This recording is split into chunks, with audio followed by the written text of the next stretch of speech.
Hello friends, मैं श्रुति रस्तोगी अर्थ institute में आपका हार्दिक स्वागत करती हूँ। आपकी चल रही है सीटेट की सीडीपी की क्लास, बाल मनोविज्ञान, बाल विकास और शिक्षा शास्त्र।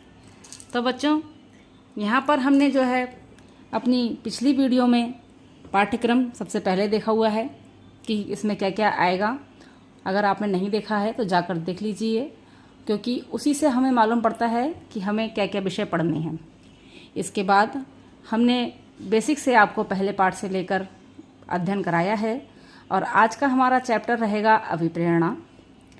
तो बच्चों, पिछली वीडियो में हमने जो देख रखा है एक बार एक नज़र में शॉर्टकट में आपको बताते हैं।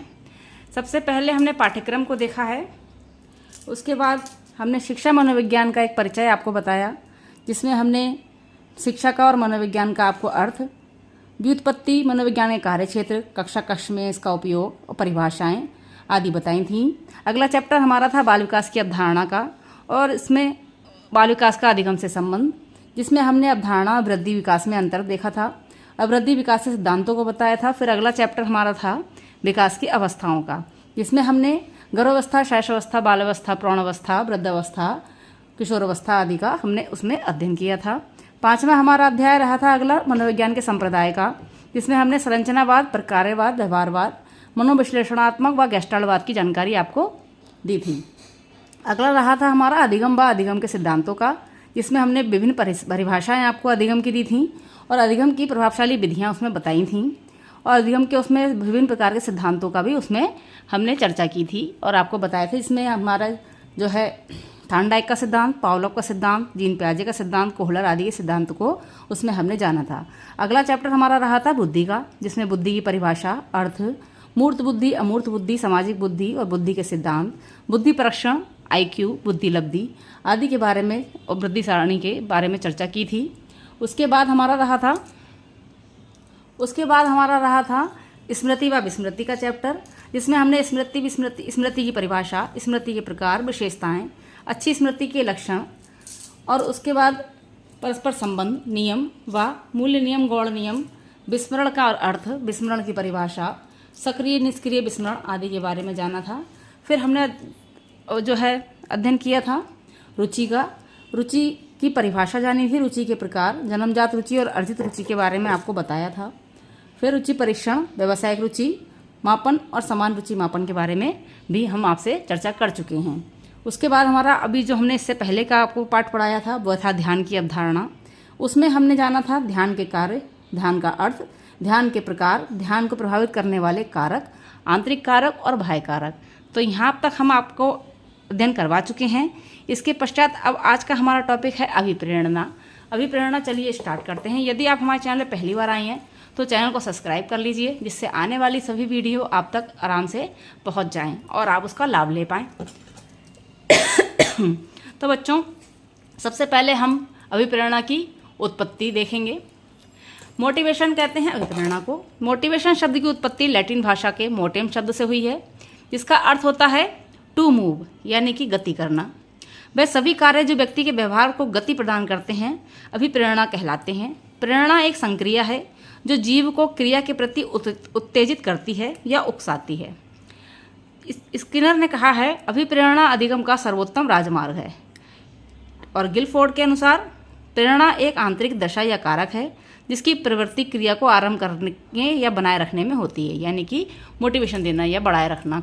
ठीक है, तो इधर हम अभिप्रेरणा के अर्थ को जो है सारणी से जानेंगे। अभिप्रेरणा का अर्थ प्रेरक के लिए होता है, प्रणोदक के लिए होता है, प्रोत्साहन देने के लिए भी प्रेरणा होती है, उत्सुकता जगाने के लिए प्रेरणा होती है, व्यक्ति में रुचि जगाने के लिए प्रेरणा होती है, और लक्ष्य प्राप्ति के लिए प्रेरणा दी जाती है।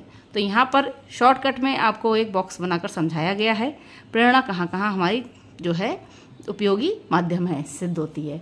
आगे देखते हैं प्रेरणा के प्रकार। प्रेरणा के प्रकारों में देखिए, अभिप्रेरणा के प्रकारों में अभिप्रेरणा जो है आपकी यहाँ पर दो प्रकार की बताई हुई है। एक होती है आपकी आंतरिक अभिप्रेरणाएं, दूसरी होती है आपकी बाह्य अभिप्रेरणाएं। तो सबसे पहले हम लोग देखते हैं आंतरिक अभिप्रेरणाओं को। आंतरिक अभिप्रेरणाओं में होती हैं मनोदैहिक अभिप्रेरणा। ये मनोदैहिक अभिप्रेरणा ऐसी होती हैं, शरीर व मस्तिष्क से संबंधित होती हैं। जैसे खाना, पीना, काम, चेतना, आदत, भाव। तो ये जो हमारी जो आदतें होती हैं, ये जो चीज़ें होती हैं, ये मनोदैहिक अभिप्रेरणाओं के अंतर्गत आती हैं। कौन कौन सी? खाना, पीना, काम, चेतना, आदत और भाव। ठीक है। फिर आ जाता है आपका आंतरिक प्रेरणाओं में सामाजिक अभिप्रेरणाएं। ये आपकी होती हैं समाज के वातावरण में ही सीखी जाती हैं, जैसे स्नेह, प्रेम, सम्मान, ज्ञान, पद, नेतृत्व एवं यश। ये होती हैं हमारी सामाजिक अभिप्रेरणाएं। फिर आती हैं आपकी व्यक्तिगत अभिप्रेरणाएं। व्यक्तिगत अभिप्रेरणाओं में आ जाती हैं आपकी रुचियाँ, दृष्टिकोण, नैतिक मूल्य, खेलकूद, अभिलाषा आदि। आगे देखते हैं बाह्य अभिप्रेरणा। बाह्य अभिप्रेरणा देखिए किस तरीके से प्रेरणा दी जाती है। दंड एवं पुरस्कार से। बच्चे को यदि हम दंड देते हैं या पुरस्कार देते हैं तो उससे भी उसे प्रेरणा मिलती है। सहयोग से बाह्य अभिप्रेरणा सहयोग होती है। लक्ष्य, आदर्श और सद्देश्य प्रयत्न से, यानी कि जिस लक्ष्य को हमें पाना है उसके लिए हमें अभिप्रेरणा मिलती है और वह हम पा जाते हैं तो हमें जो है अच्छा लगता है ना। अभी फिर आ जाता है आपका अभिप्रेरणा और कल का ज्ञान। ये भी हमारी प्रेरणा के अंतर्गत आते हैं। पूरे व्यक्तित्व को लगा देना, ये भी अभिप्रेरणा के अंतर्गत आते हैं। फिर भाग लेने का अवसर देना भी अभिप्रेरणा के अंतर्गत, बाह्य अभिप्रेरणा के अंतर्गत आता है। अब देखते हैं अभिप्रेरणा के सिद्धांत। अभिप्रेरणा के सिद्धांत में हम देखेंगे व्यवहार और सीखने के सिद्धांत, उद्दीपन अनुक्रिया का सिद्धांत, जो कि इसके प्रतिपादक हैं स्किनर का उद्दीपक अनुक्रिया का सिद्धांत हम पिछली वीडियो में देख चुके हैं, जिसमें हमने आपको जो है अधिगम व अधिगम के सिद्धांतों के बारे में बताया था। उसमें हम स्किनर का सिद्धांत देख चुके हैं। अगर यदि आपने हमारी वीडियो वो नहीं देखी है तो आप चैनल पर विजिट करके प्लेलिस्ट में जाकर CDP क्लास में चेक कर सकते हैं और देख सकते हैं। अगला आता है हमारा क्षेत्रीयता का सिद्धांत। इसके प्रतिपादक कर्ट लेविन हैं। फिर आता है आपका मूल प्रवृत्ति का सिद्धांत। इसके प्रतिपादक विलियम मैकडूगल हैं। अगला है मनोविश्लेषणात्मक का सिद्धांत। इसके प्रतिपादक फ्रायड हैं। और प्रोत्साहन का सिद्धांत कॉकमैन का है। देखिए ये आपके जो सिद्धांत हैं, अनुक्रिया का सिद्धांत, क्षेत्रीयता का सिद्धांत, मूल प्रवृत्ति का सिद्धांत, मनोविश्लेषणात्मक का सिद्धांत और प्रोत्साहन का सिद्धांत, ये सभी आपके जो हैं सिद्धांत, ये अभिप्रेरणा के सिद्धांत हैं। ठीक है। फिर आते हैं हम अभिप्रेरणा के सोपानों की तरफ। अभिप्रेरणा के सोपान देखिए किस लिए जरूरत पड़ती है अभिप्रेरणा की? आवश्यकता, चालक, उद्दीपक और प्रोत्साहन। इसके 3 वो हैं, अभिप्रेरणा के 3 सोपान हैं। आवश्यकता से ही अभिप्रेरणा का आरंभ होता है। चालक, इसकी उत्पत्ति आवश्यकता से होती है।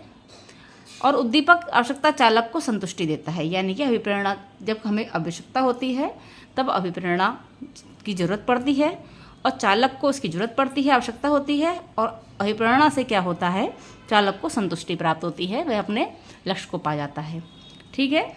उदाहरण के रूप में देखिए, आवश्यकता है यहाँ पर शरीर में ऊर्जा की कमी, चालक है भूख और उद्दीपक है भोजन। जब हमारे शरीर में ऊर्जा की कमी होती है तो हमें आवश्यकता किस चीज़ की पड़ती है? भोजन की। और हमारा क्या एहसास होता है? भूख का। ठीक है। इसी तरह प्रकार से तरल पदार्थों की कमी है तो हमें प्यास लगती है और हमें पानी की आवश्यकता होती है। ठीक है। अब देखते हैं अभिप्रेरणा के प्रमुख प्रकार। अभिप्रेरणा के 2 प्रकार होते हैं, एक सकारात्मक और एक नकारात्मक। सकारात्मक प्रकार जो होते हैं, इसमें व्यक्ति के 14 संवेग व 14 मूल प्रवृत्तियों को शामिल किया गया है। और नकारात्मक में इसमें दंड, प्रतिष्ठा, आकांक्षा को शामिल किया गया है।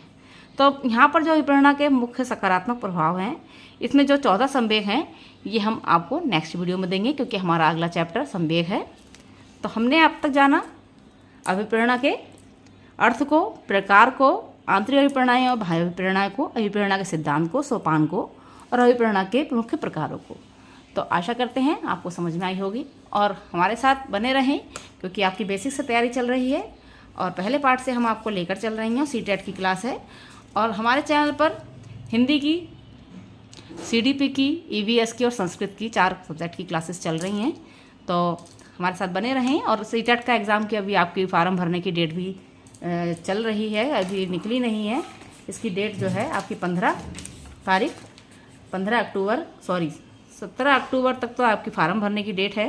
17 सितंबर जो है आपकी फार्म भरने की डेट शुरू हुई थी 17 सितंबर से, और 16 अक्टूबर इसकी लास्ट डेट है फार्म भरने की। और 16 अक्टूबर ही इसकी जो है आपकी फ़ीस जमा करने की डेट है। 15 दिसंबर को आपका एग्ज़ाम है। जनरल OBC के लिए प्राइमरी के लिए 1000 रुपये और 1200 रुपये अपर प्राइमरी के लिए इसकी कॉस्ट रखी गई है। और ST ST के लिए 500 रुपये प्राइमरी के और 600 रुपये अपर प्राइमरी के हैं। तो आप sarkariresult.com पर जाकर विजिट कर सकते हैं और वहाँ से इसकी जानकारी और सिलेबस वगैरह लोड कर सकते हैं। तो आपको कैसी लगी वीडियो कमेंट सेक्शन में ज़रूर बताइए और सब्सक्राइब ज़रूर कर लीजिएगा, फ्रेंड सर्कल में आप उन्हें भेजिए और सब्सक्राइब करवाइए और लाइक कीजिए और हमारे साथ बने रहिए अच्छे रिजल्ट के लिए। अर्श इंस्टीट्यूट के साथ बने रहने के लिए आपका बहुत बहुत धन्यवाद। Thank you so much. मिलते हैं अपनी नेक्स्ट वीडियो में, जो कि चैप्टर हमारा रहेगा संवेग इमोशंस।